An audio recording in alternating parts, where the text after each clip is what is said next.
Hey, so we're going to get started this morning because I value all your time and I want to make sure that you can get back to the rest of your day. Thank you guys all so much for joining, or I should say thank you, ladies. I literally just got off the trails like 10 minutes ago. I am training for an ultra that I have in 12 days. And so I get to put in lots of miles this weekend because this is my big mile weekend for my ultra in 12 days. So I did splash water on my face so that it wasn't crusted with salt. You're welcome. And you can't smell me from where you are, so you're also welcome. But we're going to jump in here. And oh man, I'm just so excited for you all to be here today. The webinar is being recorded, so if you are uncomfortable with that, please let me know so that I can share the audio with other people that I am in correspondence with, usually through my email list for people that have missed today so that they can get the content as well.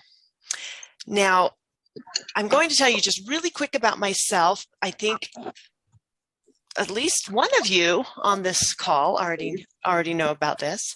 That would be my mother.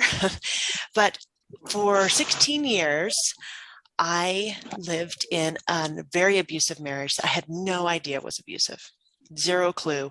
I thought everything was my fault. I constantly blamed myself for everything. And it was a spiral of negative thoughts. I would make a mistake. I would beat myself up. What I perceived was a mistake, right? I would purchase something that I was told was the wrong thing. I would beat myself up. I would ask to go do something and was told, why would you even think about doing that? We don't have the time. You don't have the time. We don't have the money, all this stuff. And I would think, oh my gosh, I'm such a horrible human for wanting things for myself. So these thoughts that I kept having in my head then manifested in emotions that I would feel. And if I'm having these negative thoughts in my head, do you think I'm feeling good emotions or negative emotions? They were pretty negative.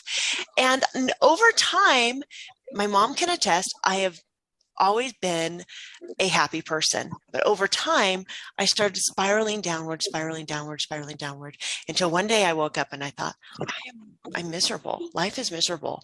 I make people miserable. Why do I make people miserable? When did this happen? How did I get here? I didn't even know how I had become the miserable human that I was. And so in order to relieve my family from the burden of me, I decided to kill myself. And I truly thought that it would be a relief for them to not have to deal with me anymore. So I planned to drive my car off a reservoir and people would find me at some point, maybe. Or maybe they would just never know what happened. I am terrified of drowning. That has been my number one fear since I fell through ice as a kid. Just terrified. And so somehow I thought this to be some sort of act of heroism to take my life in the way that I was most terrified to die. And as I was driving, and I'm going through all this stuff in my head and things from the previous week just played out through my head, I was remembering how my previous husband and I were on a date. And I had been working really hard and I had lost almost 50 pounds and I was super excited. And I asked if I could go try on a pair of jeans because I needed a new pair of jeans. And he was very upset with me for wanting to do this. We pulled into the parking lot of the store. And as I was about to get out, I'd unlatched my seatbelt. He just blew up and said, I can't believe you want to do this. You've ruined our whole date night. I'm going home. You can do whatever you want, but I'm going to go home because my whole evening is ruined. And he went on and on like this for about 10 or 15 minutes, just yelling at me in the car. And then we got home, and of course I'm immediately, because my fear reaction is people pleasing, I immediately was, oh, how can I fix this? How can I fix this? And we got home and he's still raving, ranting, or not raving, raging. And then I remembered something that I hadn't remembered before. I remembered the face of one of my children watching this play out and how terrified she looked. And the thought was, if you go, what will happen to your children? And in that moment, I had clarity for the first time in a long time, because my problem no longer became, why am I such a burden? How can I relieve my family from being this burden? My problem then became, how can I help my children live a better life? So it was a shift in my mindset, and clarity like I had not felt in so many years just came flooding into me.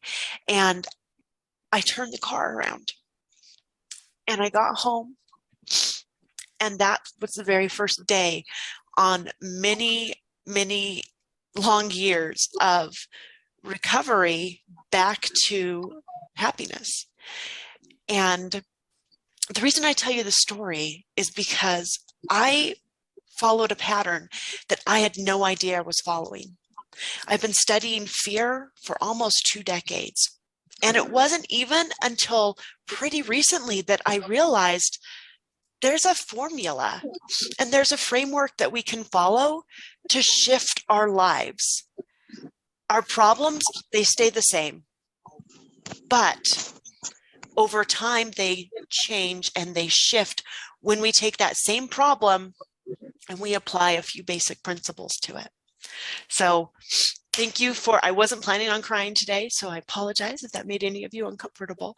But I wanted to share that with you so you could see where I was and now where I am. And this is the framework that I used the entire time without even realizing it. And it really just came to me when I was listening to someone else talk about just something completely unrelated. And I remember thinking, oh my gosh, she's talking about the steps that people take for productivity. But if I just change these 2 things about it, this is really the steps that people take for happiness. And this is really what I've been living and following and teaching without even realizing it. So this is called the STEAR method, and it's spelled really weird if you want to write it down. It's STEAR, and I'll explain why. So stearic acid, STEARIC, stearic acid is an emulsifier. So what that means is it takes ingredients that normally don't mix together like oil and water, and it bonds them together. It combines them, and it's used in all sorts of things. So stearic acid makes things stick together that normally wouldn't stick together.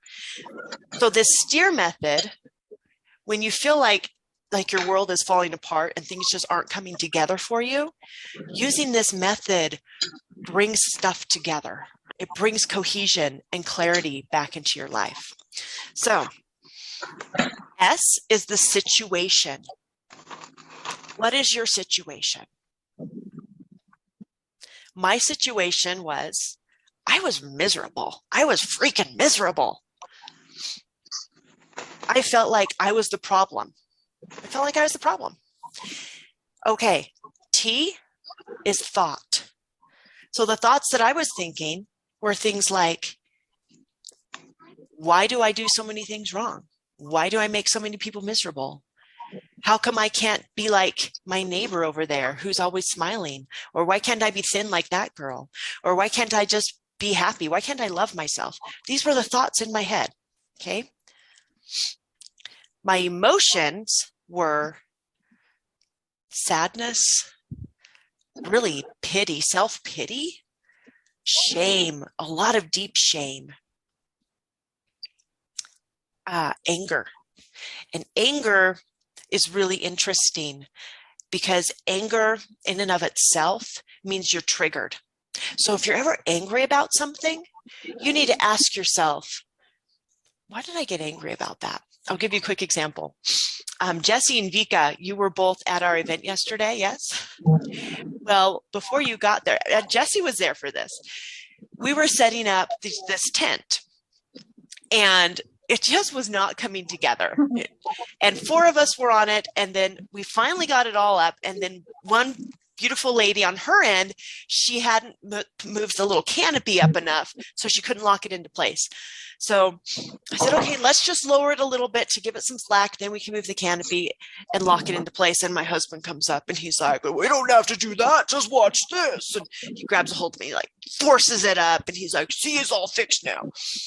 And I got really frustrated. I was like, fine, you do it yourself. And I'm like, walking off, total awkwardness amongst the crowd. And I was pondering on that this morning when I was meditating, like, why did I get angry? And I realized it was because I still have those not good enoughness feelings deep down inside of me that aren't all the way gone yet. So him coming over and taking over and doing it a different way than I was doing it, I immediately felt like, well, the way I was doing it was not good enough. So I'm not good enough. So that was my trigger. So I wasn't really angry at him. I was really still feeling that internal shame that manifested in anger. I hope that made sense. So anytime you're angry, really stop and think, I'm not angry, I'm triggered. What am I triggered about? And then it'll be really funny because then you're with your partner or your spouse or your child and they get angry and you want to look at them and say, you're not angry, you're triggered. Please don't do that. They will do it later when they're not angry, because otherwise it'll escalate. But you'll also be able to say, okay, you can tell yourself they're not angry, they're triggered. What are they triggered about? And then you can try to walk through that yourself, and it helps build compassion. So it's great. All right, number 3, the E, that's emotion. Oh no, we already did emotion. Yep, so we talked about emotion. Number 4 is action. Our emotions lead to actions. In my case, my emotions were so negative that I was really willing and able and ready to take my life. So emotions lead to actions. And then number 4 is results. Actions give you results. Now, the results from my action, if I had gone through with it, I'm sure would not have been the results that I was expecting. Here's the one thing about results. You can't choose your results. You can choose your actions with a knowledge that they will have a result that either takes you further away from or closer to your desired goal, but you can't totally choose the results. So here is the really interesting thing.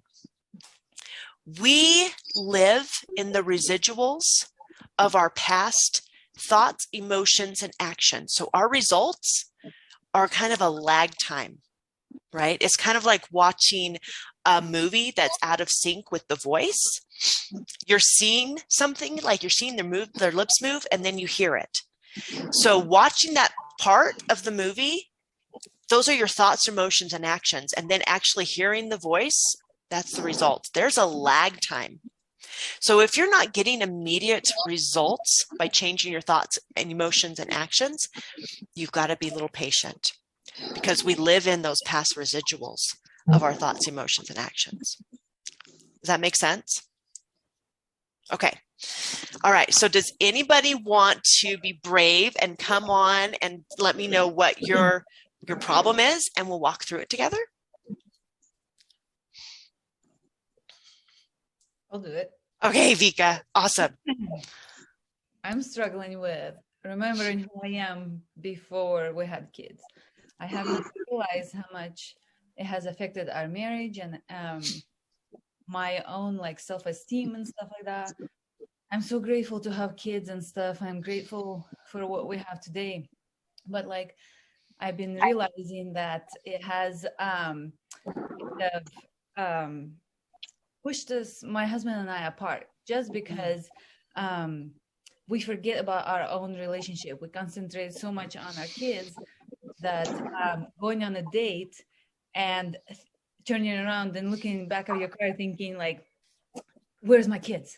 Or how, I don't know, it's just a lack of going on dates and distributing time to ourselves and stuff like that and take care of our own relationship. So it's been hard on me to remember and I guess how to share all around. So just a struggle like that, and I have to remember. I keep saying I can't blame them because I can't live without my children and stuff like that. But at the same time, how do I make it so it's kind of like I concentrate on my relationship with my husband and then our kids as well. So Okay. All right. So I hear two situations there. The first situation is you don't know who you are anymore. Yep. You feel disconnected with that.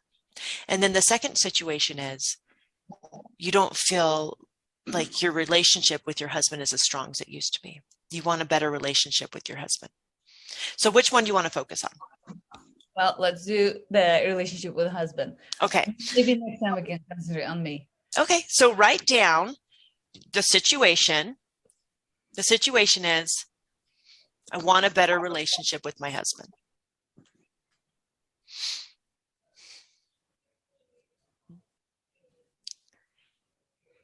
And when you think about that relationship with your husband right now, as it is in this moment, what thoughts have you been thinking? I miss him. I miss hanging out and being open with him and be able to talk without hush hush and be able to I feel like I sometimes don't even know like our relationship or each other or if we can talk about it or I don't know, it's just hard. Okay, so you're thinking, you're feeling like there's a lack of time. So that's one of your thoughts right there. Write down lack of time together. What else? Um uh Actually, also write down something else you've been thinking. The kids are always around. The kids yes. are always around. They're just always there. I step on them. They're just there. They're under my feet. They're in the bathroom. Yeah. They find me. Yes. Okay. Anything else? I think a lack of time being together kind of falls into a lot of things. Okay. Being All able right. to talk, not being able to um I don't know, have enough time to be intimate or um stuff like that. Just Okay. you forget who we are. Like I remember being going on dates all the time. We made time for each other. We hang out and we we're just so open and stuff. And now it's like just roommates, two different people type of stuff feel Okay. at times, you know? So then let's move on to the third one, the E, because I'm already hearing some emotions. What are some emotions that you're feeling because of the thought of the lack of time? Lack of time together. What emotions do you feel when you think about that? Sad, Sad? unhappy. I don't like that. I feel like that. Do you feel disconnected? Disconnected is a good one. Mm-hmm. Very disconnected. Yeah. So write those down because it's very important that you write things down. And let me explain why really quick. When you do a brain dump of what's going on in your head and get it out on paper, you're making room for clarity to come in. It's called creating space. So this is why writing it down is so important. Okay, anything else? Those are already pretty heavy, sad. Do you feel like you're not enough as you are sometimes? Yeah, like you stretching yourself. You try, and then in the end, it's not what you want it to be. Yeah. Okay. So I would also write down expectation. You have an expectation. So you're expecting, and then you're getting let down, right? All right. So when you're feeling sad, or you're feeling the expectation, like being let down, which is frustrating, you're feeling frustrated, you're feeling not enough in who you are. How do you act with your husband? Get in the arguments. Okay, you fight with him, right? Right, yeah. So write down the action is that you fight.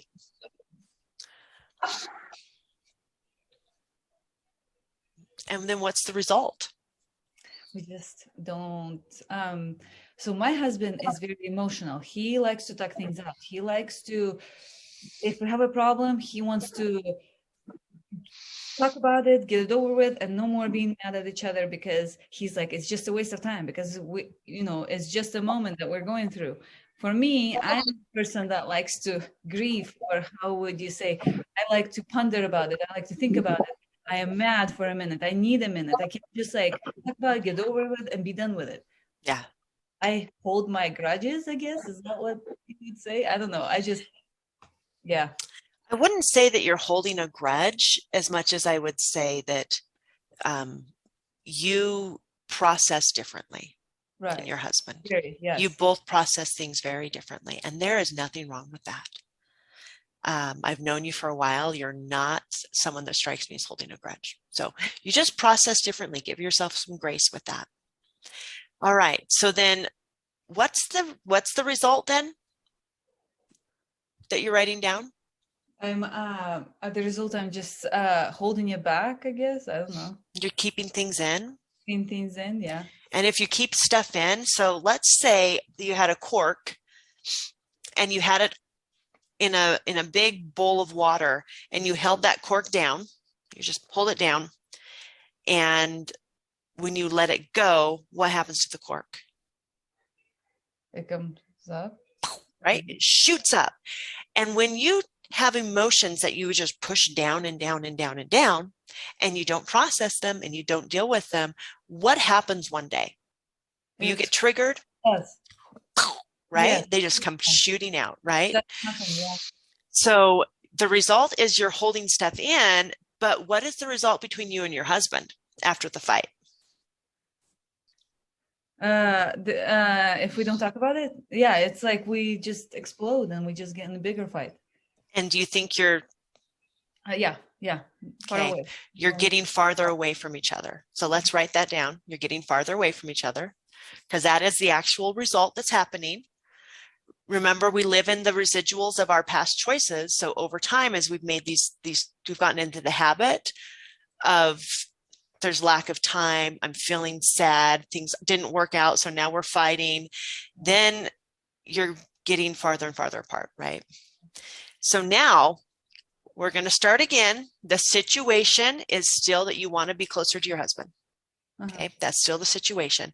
You're going to change your thought. Your original thought was there's not enough time together. What can your new thought be? Make time. Find time. Yeah. Your new thought can be, I can carve out time to be with my husband. And you always want to make it something that you're able to do. Never make it something that you want someone else to do, because you really don't have control over forcing people to do things. So the new thought is, I can carve out time for my husband. And if you think that thought right now, think that thought in your mind right now. Got it. Okay, you just smiled. Did you know you just smiled? You just smiled. Did it make you feel a little bit better? Yeah, it did. Just a little bit of relief, just right there, just by shifting that thought. Yeah. Okay. So now that you have a different thought, what emotion are you starting to feel? Feel good. You're starting to feel better, right? So write down your emotion. Okay, in this feel-good emotion, what action are you going to take? I will talk to him as soon as he gets home. Maybe kiss him. Oh, snap. There you go. Give him a kiss. That's great. Surprise the socks off of him. I know. Well, it's usually like, hi, how was your gym time or whatever? And then go wrap your arms around him and lay one on him, right? He'll be shocked into submission. So write down what you're going to do. And then I want you to write down what you think the result will be, but detach from the result. Actually, at the end of that, write down the result and then write down or something better, or something better.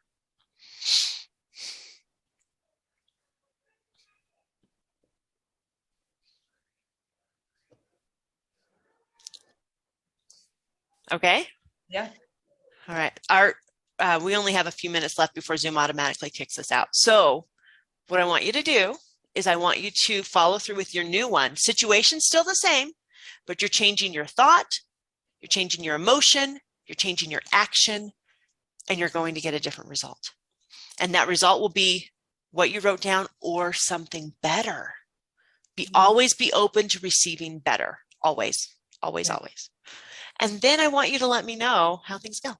Just reach out to me. If you want to, you don't need to feel like you have to, but if you want to, just reach out to me.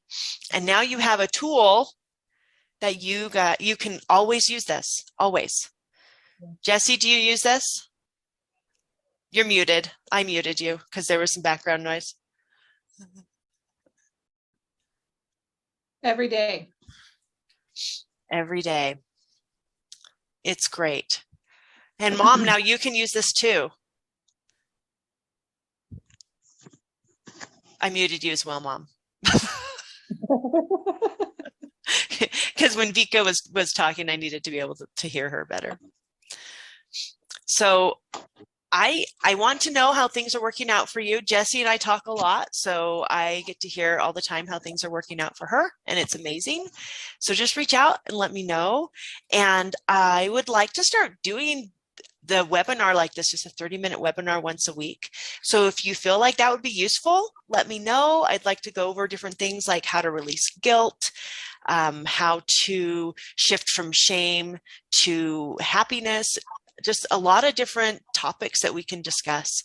And if you think that'd be fun and interesting for you, let me know. Even if we just have one person show up, I think it's worth it if I touch that person that day. So thank you all for coming. Any last things you want to say?